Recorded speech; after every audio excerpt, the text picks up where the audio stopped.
अस्सलाम वालेकुम दोस्तों, आउं आहियां मज़हर अली ऐं अॼु तव्हां सां ॻाल्हाए रहियो आहियां हिकु अहम मौज़ू ते।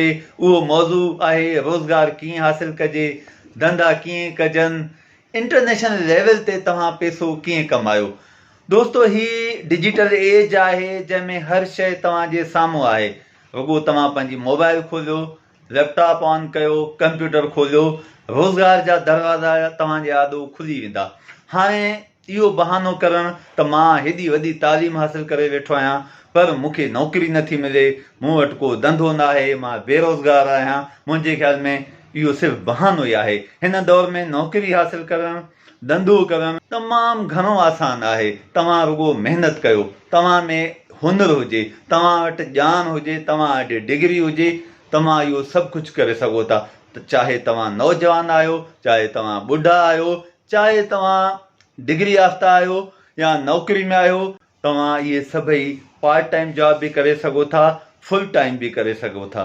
हिन वीडियो में मां तव्हांखे इहो ॿुधाईंदुमि त तव्हां ऑनलाइन पैसा कीअं कमायो, ऑनलाइन पैसा कमाइण जा ज़रिया कहिड़ा आहिनि ऐं घर वेठे उहे तव्हां कीअं कमाए सघो था। तंहिं करे हीउ मुकमल वीडियो ॾिसिजो। हिन वीडियो में मां तव्हां सां कुझु प्लेटफॉर्म वंडण वारो आहियां। उन प्लेटफॉर्म ते तव्हां सां ॻाल्हाईंदुमि जिन प्लेटफॉर्म जे ज़रिए तव्हां तमामु घणा पैसा कमाए सघंदा। हूअं त तमामु घणा प्लेटफॉर्म्स आहिनि पर मां हिते 4-5 प्लेटफॉर्म्स तव्हां सां वंडींदुसि, डिस्कस कंदुमि ऐं उन जे बारे में तव्हांखे ॿुधाईंदुमि। तव्हां बसि पाण खे उन ते रजिस्टर करे ऐं कमु करणु शुरू कयो। अचो त हाणे इन्हनि प्लेटफॉर्म्स ते डिस्कस कयूं, इन्हनि खे सम्झूं। इंटरनेट जे आम थियण सां ऐं वरी 2002 खां पोइ सोशल मीडिया जो आम थियणु हक़ीक़त में रोज़गार जा दरवाज़ा खोलणु आहे। इंटरनेट जीअं पूरी दुनिया में फैलिजी वई त कम्युनिकेशन जा रस्ता बि खुली पिया ऐं सोशल मीडिया वरी माण्हुनि खे प्लेटफॉर्म ॾेई छॾिया। अहिड़ी तरह मुख़्तलिफ़ नौकिरियुनि जा, धंधनि जा ॿिया प्लेटफॉर्म अची विया त दुनिया पाण में ॻंढिजी वई। दुनिया हिकु आलमी ॻोठ में तब्दील थी वई जंहिं रोज़गार जा दरवाज़ा सभिनी लाइ खोले छॾिया बग़ैर कंहिं फ़र्क़ जे त हीउ कहिड़े क्लास जो माण्हू आहे, हीउ कहिड़े क्लास जो माण्हू आहे। सभु क्लास ख़तमु करे दुनिया खे हिकु क्लास में आणे ऐं सभिनी खे हिकु जहिड़ियूं अपॉर्चुनिटीज़ मुहैया कयूं वयूं आहिनि। दोस्तो, हूअं त केतिरा ई प्लेटफॉर्म आहिनि जंहिंजे ज़रिए माण्हू रोज़गार करे रहिया आहिनि, पंहिंजा धंधा करे रहिया आहिनि, नौकिरियूं हासिलु करे रहिया आहिनि ऐं घर वेठे कमाए रहिया आहिनि, जंहिंखे फ्रीलांसिंग चइजे। हू जेको बि उन्हनि वटि हुनुरु आहे उन हुनुर मुताबिक़ हू कमाए रहिया आहिनि। हितां उहे सभु त तव्हां सां डिस्कस न कंदुमि छाकाणि त एतिरो टाइम शायदि तव्हां मुंहिंजो वीडियो न ॾिसी सघो, पर कुझु प्लेटफॉर्म सां तव्हां सां डिस्कस कयां पियो, वंडां पियो। उमेद त इन्हनि खे तव्हां तवजह सां ॾिसंदा, फोकस कंदा ऐं अॼु ई पाण खे इन्हनि प्लेटफॉर्म्स ते रजिस्टर कंदा ऐं उते पंहिंजा गिग रखंदा ऐं उते जेके बिड मौजूदु आहिनि उन्हनि ते तव्हां अप्लाई कंदा। ऐं सभ खां पहिरियों जेको प्लेटफॉर्म आहे, जेको ॾाढो आम प्लेटफॉर्म आहे, जंहिं ज़रिए अक्सर दुनिया जा नौजवान, ॿुढा ऐं नौकिरी वारा माण्हू, बेरोज़गार माण्हू रजिस्टर आहिनि ऐं हुते पैसा कमाए रहिया आहिनि, उहो आहे freelancer.com। हाणे freelancer.com ते जेको कमु थींदो आहे उनखे फ्रीलांसिंग चइबो आहे। सो तव्हां बि उते पंहिंजूं सर्विसिस पेश करे सघो था। तव्हां बि पंहिंजे फ़न खे, हुनर खे उते खपाए सघो था। ऐं फ्रीलांसिंग में केतिरियूं ई वेबसाइट्स आहिनि, जीअं freelancer.com आहे, अपवर्क आहे, फाइवर आहे ऐं ॿियूं बि अलाए केतिरियूं आहिनि जिन ते तव्हां पाण खे रजिस्टर करे कमाए सघो था। तव्हां वटि जेकॾहिं राइटिंग जो फ़न आहे, लिखण जो फ़न आहे त उन ज़रिए कमाए सघो था। ग्राफिक डिज़ाइनिंग तव्हांखे अचे पई त ग्राफिक डिज़ाइनिंग ज़रिए कमाए सघो था। जेकॾहिं तव्हांखे कंप्यूटर प्रोग्रामिंग अचे पई त उन ज़रिए तव्हां मुख़्तलिफ़ प्रोग्राम ठाहे, सॉफ्टवेयर ठाहे कमाए सघो था, वेबसाइट्स ठाहे कमाए सघो था।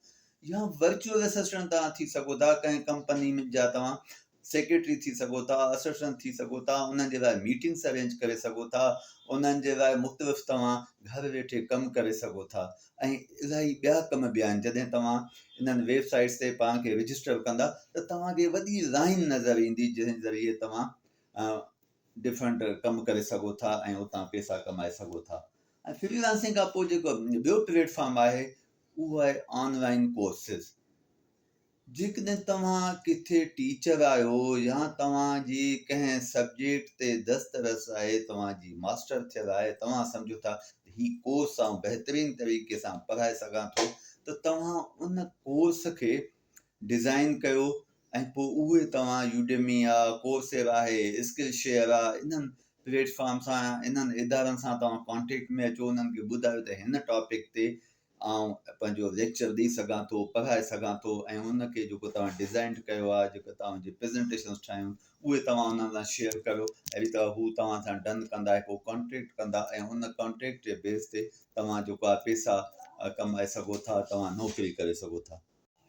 हिकु ॿियो प्लेटफॉर्म आहे जंहिंखे चवनि था एफिलिएट मार्केटिंग। एफिलिएटिंग मार्केटिंग बि बहितरीनु प्लेटफॉर्म आहे जिते तव्हां मुख़्तलिफ़ कंपनियुनि जा प्रोडक्ट प्रमोट करे सघो था कंहिं बि सोशल मीडिया जे पेज ते। अगरि तव्हां वटि सोशल मीडिया जा फॉलोअर्स आहिनि जेके घणे तादाद में आहिनि, त तव्हां कंहिं बि कंपनी जे प्रोडक्ट खे प्रमोट करे सघो था। या तव्हां चाहियो त तव्हां का वेबसाइट ठाहे सघो था, ब्लॉग लिखी सघो था, राइटिंग रिव्यूज़, बुक ते रिव्यू लिखो, रिसर्च आर्टिकल्स ते रिव्यू लिखो, ॿियनि आर्टिकल्स ते रिव्यू लिखो, ऐं तव्हां या कंहिं प्रोडक्ट्स खे प्रमोट कयो त इन ज़रिए बि तव्हां कमाए सघो था।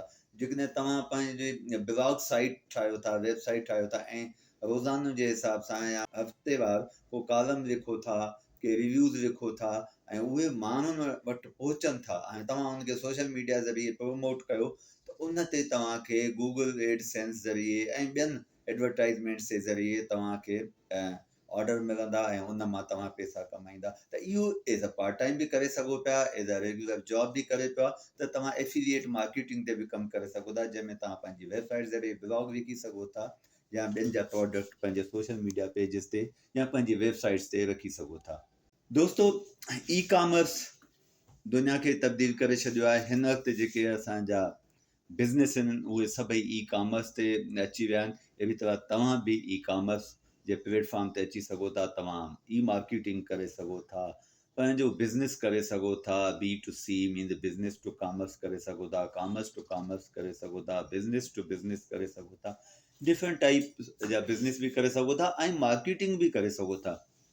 तव्हां ई मार्केटिंग जे ज़रिए डिफरेंट प्रोडक्ट्स खे प्रमोट करे सघो था, या पंहिंजा ई प्रोडक्ट्स तव्हां प्रमोट करे उन मां पैसा कमाए सघो था। ऐं इन लाइ बि तव्हांखे डिफरेंट वेबसाइट्स या प्लेटफॉर्म मिलंदा, जीअं शॉपिफाई आहे या वू कॉमर्स आहे। इहे तव्हांजा ऑनलाइन स्टोर क्रिएट कंदा जिते तव्हां पंहिंजा प्रोडक्ट्स रखो, ऐं प्रोडक्ट्स तव्हांजा भले डिजिटल प्रोडक्ट हुजनि या फिज़िकल हुजनि। फिज़िकल प्रोडक्ट हुजनि त उन्हनि जा फ़ोटोज़ ऐं शॉर्ट वीडियोज़ रखो, ऐं डिजिटल प्रोडक्ट्स खे बि तव्हां उनजा फ़ोटोज़ ऐं शॉर्ट वीडियोज़ रखी सघो था, त उन मां तव्हां कमाए सघो था। इहो तव्हांजो उहो बिज़नेस हूंदो जेको ॾींहों ॾींहुं वधंदो रहंदो। उहे चवंदा आहिनि न, वधंदड़ वापारु, त वापारु तव्हांजो वधंदो ई रहंदो।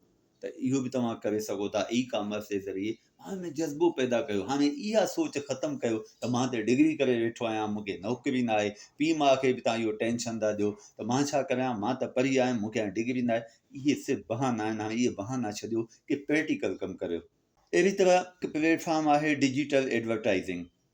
हाणे तव्हां डिजिटल एडवर्टाइज़िंग ज़रिए कमाए था सघो, त तव्हां एड रखो डिफरेंट कंपनी जा, जीअं टेलीविजन्स ते, अख़बारनि में एड अचनि था, त तव्हां उन्हनि कंपनीज़ खे ईमेल कयो, लेटर लिखो त मुंहिंजा हेतिरा फेसबुक ते फॉलोअर आहिनि, इंस्टाग्राम ते आहिनि, ट्विटर ते आहिनि, या ॿियो को तव्हांजो सोशल मीडिया जो प्लेटफॉर्म आहे, मूंखे तव्हां एड ॾियो, तव्हांखे हेतिरो फ़ाइदो पवंदो, हेतिरो इम्पैक्ट ईंदो तव्हांजे प्रोडक्ट ते, तव्हां हेतिरी एडवर्टाइज़ कंदो त हेतिरी तव्हांजी सेल वधी सघे थी। मुंहिंजे प्लेटफॉर्म मां तव्हांखे माण्हू मिलंदा। ई माण्हुनि तव्हां ऑर्गेनाइज़ेशन्स खे मोटिवेट कयो, इदारनि खे मोटिवेट करे उन्हनि खां तव्हां एड वठो। इहो पहिरियां त नो डाउट ॾुखियो हूंदो, पर अॻिते हली इहो आसानु थींदो। को बि बिज़नेस, को बि वापारु एॾो आसानी सां शुरू न थींदो आहे। इवन का नौकिरी बि न थींदी आहे। महिनत तव्हांखे करणी पवंदी। मां शुरू खां ई तव्हांखे चवां पियो, महिनत खां सवाइ कुझु बि न थींदो। ईअं न आहे त तव्हां अखियूं बसि बूटे वेहो ऐं माण्हू तव्हांखे पैसा ॾींदा। Never never never. सो दोस्तो, पैसा कमाइण जा घणा तरीक़ा आहिनि, नौकिरी करण जा बि केतिरा ई तरीक़ा आहिनि, धंधे करण जा बि केतिरा ई तरीक़ा आहिनि। थोरी इन्वेस्टमेंट सां तव्हां धंधा करे सघो था। पंहिंजे हुनर ऐं स्किल्स ऐं ज्ञान डिग्रियुनि ज़रिए तव्हां ऑनलाइन कमाए सघो था। बसि महिनत कयो। तव्हां जॉब सर्च कयो, गूगल ते सर्च कयो, ॿियनि सर्च इंजिन्स ते सर्च कयो, सोशल मीडिया मार्केटिंग ॾिसो कीअं पई थिए, उते तव्हां कयो। ईमेल मार्केटिंग आहे, ईमेल मार्केटिंग ज़रिए करे था सघो। कंटेंट मार्केटिंग आहे। तव्हां इहो ॾिसो, तव्हां पंहिंजी वेबसाइट ठाहियो, उन ते जीअं ट्रैफिक वधंदी तव्हांखे एडवर्टाइज़ मिलंदी, ऐं हुन एडवर्टाइज़मेंट मां तव्हां कमाईंदा। कुझु करियो, न करण खां कुझु बहितरु आहे। ईअं वेहंदो त उहा जेका रहियल नॉलेज अथव उहा बि ख़तमु थी वेंदी, सुस्त थी वेंदो। तंहिं करे चुस्त थियो ऐं कुझु करियो। हाणे निंड मां उथो, जागी पओ ऐं कुझु करियो। तमामु घणा प्लेटफॉर्म आहिनि, उते रजिस्टर करियो। कोशिशि कंदा रहो।